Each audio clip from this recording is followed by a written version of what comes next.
Stretching. Almost a curse word for a lot of us because it's one of the most common things we all know we could benefit from doing more often, but we don't for several reasons.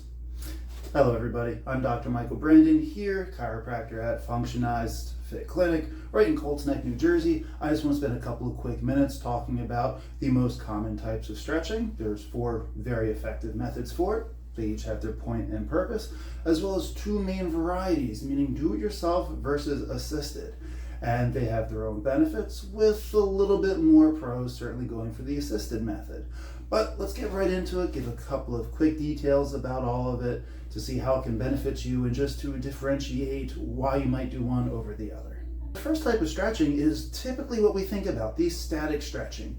The type of just bend over, touch your toes, hold, count to 10, 30, 2 minutes, whatever it may be. This method is quite effective for getting us out of a little bit of discomfort early on, and as long as you keep it during certain time frames, it can be quite effective for flexibility. Most of us do this for 10 to 30 seconds. That is a great method for doing it if you have an ache, say in your upper trap, and you just got to get out the ache to help throughout the day. Wonderful for it. If you really want to increase flexibility long term, we're kind of talking more of 2 minutes or more for that style of stretch. And you can stretch too aggressively. People hurt themselves by straining their muscles all the time when they're new to stretching and they want to get more pain, more gain. Not the best method for it. Should be mildly discomfort at most. More time is going to do you better than more intense in this situation. Next is dynamic stretching. This is my personal favorite way of doing it by myself. This is where you stretch with motion and activity. So instead of doing a side lunge and just holding a position, it's going down, you feel where it starts to get a stretch, you go a 1/4 inch further and come back up.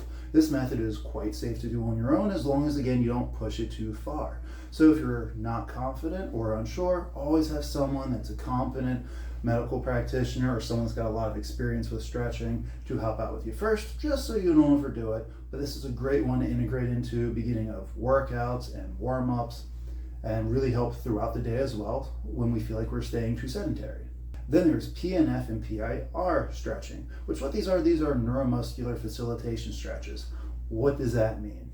There's a little bit of muscle contraction followed by a major relaxation. So think about if I was trying to stretch the bicep, right? As if I'm trying to stretch out, maybe I pull the hand down this way, and I can get a mini stretch. Maybe if I lightly flex the bicep, hold, not too much resistance, and then relax it, you can go a little further. It's a good way of neurologically shutting off the muscle tissue that you're trying to stretch. This one's more difficult to do on your own. It is very effective when you have someone else who knows what they're doing to help you out with this. This is done all the time with professional sports, specifically of the large muscles of the leg, like the hamstring, quad, and a lot of times even on the shoulder and pec. The last main type of stretch, this one, always have caution doing this one. I don't recommend anyone do this on their own without a lot of, we'll call it study, practice, and guidance first. And this is ballistic stretching. So going back to the original example of bending down, touch your toes, and hold, this would be when you go down and then you go quickly at the end to have a little ballistic and a little bit of an amplitude down the bottom. Got to be careful with this one because, one, you never want to do this one without being warmed up, and you are more likely to strain or even tear something if there's an injury going into here. You'll see this one talked about and used a lot for athletics. It can be used very well, but be cautious for sure. So when it comes to do-it-yourself versus assisted, most of us go straight to the, I'll stretch myself, and then we usually don't, right? Talk about all the time that we should be able to do this more. Well, there are still benefits for it. You can do it whenever. Someone else, however, will always be able to get a stretch that's a little bit more specific and a little bit deeper than you'll be able to do on your own, because our body tends to fight itself when we're trying to do a relaxation contraction. I've had many times in the office where someone comes in with a pain, typically of the hip, somewhere either anterior or posteriorly, saying they've been trying to stretch constantly, just hasn't helped. And they show me the stretch they do. And I turn, literally, I'll rotate their hip 20 degrees, angle it in, and oh my gosh, that's hitting the spot. It's a lot easier when you have someone else that can find the spot for you, hold it, and then ease into it.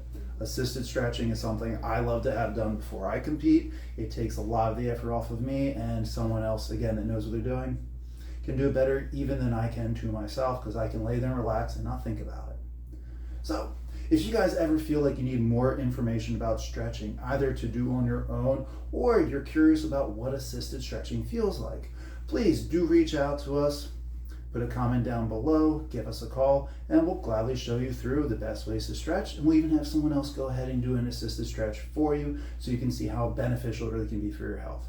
As always, guys, ask me any questions. I'm here for you. Have a great week.